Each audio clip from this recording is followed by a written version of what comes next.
বৃষ্টির দিনে গরম গরম খিচুড়ি যদি দুপুরে পাতের মধ্যে থাকে তাহলে তো জমেই যায়। তো আজকে শেয়ার করব তোমাদের এই রেসিপি।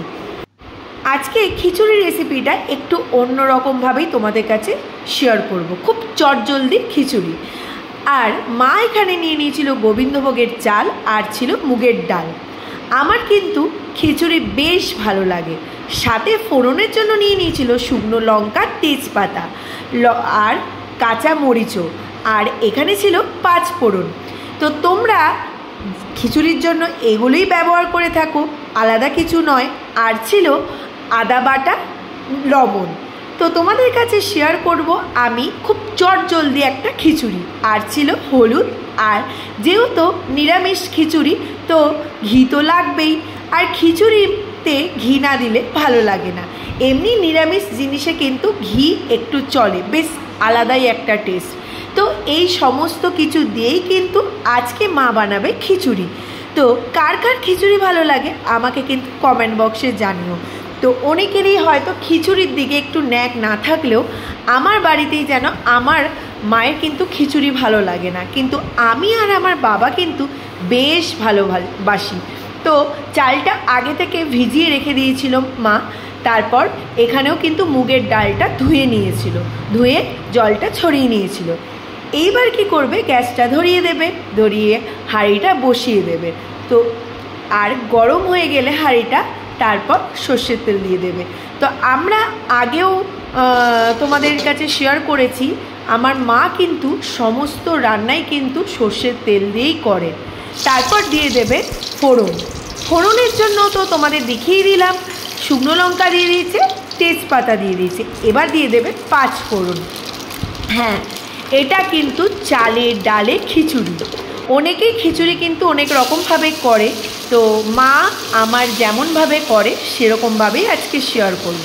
আর আদাও দিয়ে দিয়েছে, আদাটা কুচিয়ে নিয়েছিল, সেই আদাটা দিয়ে দিয়েছে।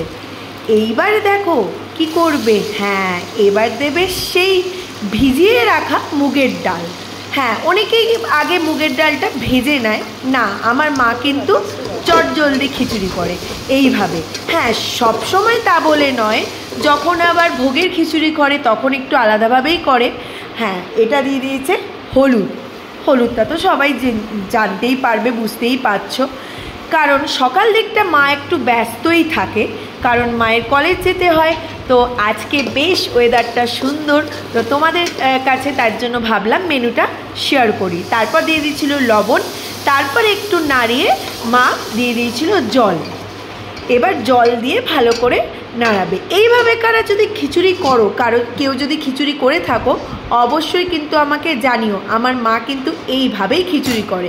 দেখো ডালটা কিন্তু ফুটে গেছে পুরো, ফোড়ন দিয়ে লবণ হলুদ সমস্ত কিছু দিয়ে ডালটা ফুটে গেছে। তারপর দিয়ে দেবে হ্যাঁ সেই গোবিন্দভোগ ভেজানো চালটা।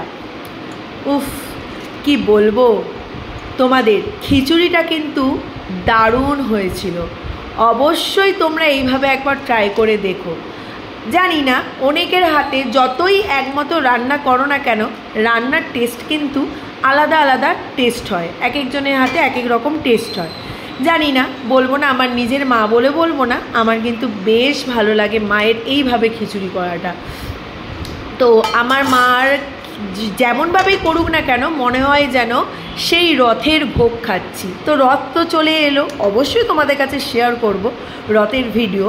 তো এই দেখো খিচুড়ি অলমোস্ট কমপ্লিট। বর্ষার দিনে খিচুড়ি আর কি তার সাথে ভালো লাগে অবশ্যই কমেন্ট করে জানিও। বেগুন ভাজা, পাঁপড় ভাজা, তারপর যদি ইলিশ ভাজা হয় বেশ ভালো লাগে। হ্যাঁ, আজকে তো আবার মঙ্গলবার, না না না, আজকে পুরোটাই নিরামিষ, আমিষ কিছু খাবো না। ঘি দিয়ে দিয়েছি, লাস্টে মা ঘি দিয়ে দিয়েছে, আর দিয়ে দিয়েছে কাঁচা লঙ্কা। তোমরা যারা ঝাল খাও না কাঁচা লঙ্কাটা স্কিপ করতে পারো। কাঁচা লঙ্কা দিয়ে দিয়েছে, ঘি দিয়ে দিয়েছে, উফ দারুণ স্বাদ। কে কে খাবে অবশ্যই কমেন্ট বক্সে জানিও। খিচুড়ি রেডি, তাড়াতাড়ি চলে আসো। এখানে হয়েছে খিচুড়ি, বাঁধাকপি, 5 রকমের ভাজা, যেহেতু এই খাবার কিন্তু আমাদের ঠাকুরের দেও ভোগেতে চাপে, আর হচ্ছে পাঁপড় ভাজা। কে কে খাবে জলদি এসো, আর কেমন লাগলো ভিডিওটা সেটাও জানিও। টাটা।